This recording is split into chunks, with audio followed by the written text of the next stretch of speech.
dulu lur.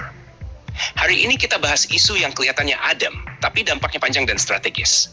PT PAL Indonesia menerima kunjungan Duta Besar Prancis, dan topik utamanya bukan cuma basa-basi diplomatik. Yang dibahas adalah kelanjutan kerjasama strategis pertahanan maritim dengan satu nama besar, kapal selam Scorpene. Tapi, kalau kita perhatiin baik-baik, ceritanya tidak sesederhana kapal selam. Kerjasama Indonesia-Prancis di sektor pertahanan sebenarnya sudah berjalan lama. Dari Rafale di udara, sampai sistem tempur dan sensor di laut. Dan sekarang, Prancis masuk lebih dalam ke sektor yang paling sensitif, industri bawah laut Indonesia. Scorpene bukan kapal selam biasa. Ini adalah kapal selam diesel elektrik modern dengan desain modular, jejak akustik rendah, dan kemampuan operasi di laut dangkal maupun laut dalam. Sudah dipakai oleh beberapa negara besar, dan yang paling penting, Indonesia tidak hanya membeli, tapi ikut membangun. Lewat PT PAL, Indonesia masuk ke skema transfer teknologi, peningkatan kandungan lokal, dan penguasaan proses produksi. Ini poin krusial.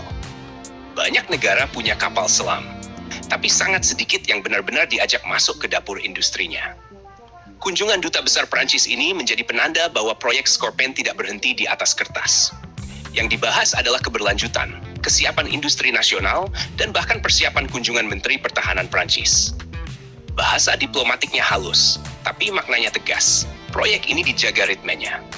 Untuk TNI AL, Scorpene menawarkan kemampuan strategis yang relevan dengan kondisi Indonesia. Laut sempit, banyak choke point, dan lalu lintas padat justru membuat kapal selam konvensional lebih efektif dibanding kapal selam nuklir. Fungsi pengintaian senyap, penangkalan strategis, dan kontrol jalur laut bisa dijalankan dengan efisien. Namun sekarang kita masuk ke bagian yang sering luput. Dalam pertemuan ini, narasi yang dibangun bukan hanya kapal selam, tapi penguatan industri maritim nasional secara menyeluruh. Disinilah muncul tanda tanya besar. Apakah ini juga sinyal ke kapal permukaan? Jawabannya, sangat mungkin. Prancis bukan hanya jago kapal selam. Mereka adalah pemain utama dunia dalam kapal permukaan, mulai dari korvet, fregat, hingga kapal patroli bersenjata. Nama-nama seperti Gowin dan platform fregat modern Prancis sudah lama beredar di kawasan Indo-Pasifik. Kalau yang dibicarakan hanya satu proyek, biasanya narasinya sempit.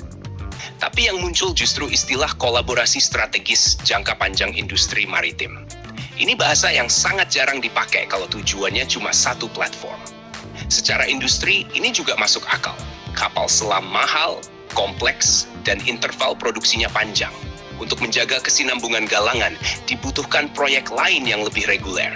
Dan itu biasanya datang dari kapal permukaan. Artinya sangat mungkin Prancis masuk lewat proyek strategis kapal selam, lalu perlahan melebar ke kapal permukaan dengan skema co-production atau joint development bersama PT PAL. Belum ada kontrak, tapi meja diskusi sudah dibuka. Bagi TNI AL, kombinasi ini ideal. Kapal selam memberi efek gentar, kapal permukaan memberi kehadiran dan kontrol wilayah. Sementara bagi industri nasional, ini membuka jalan menuju kemandirian maritim yang lebih nyata, bukan sekadar beli jadi. Kesimpulannya, kunjungan Dubes Prancis ke PT PAL bukan seremoni. Ini sinyal bahwa proyek Scorpene berjalan, industri pertahanan maritim Indonesia diperhitungkan, dan kemungkinan kapal permukaan mulai masuk radar kerjasama. Pelan, senyap, tapi arahnya jelas. Kalau menurut kamu, Indonesia sebaiknya lanjut ke platform kapal permukaan Prancis atau fokus konsolidasi dulu di kapal selam? Jangan lupa subscribe, like, dan komen di bawah sambil ngopi.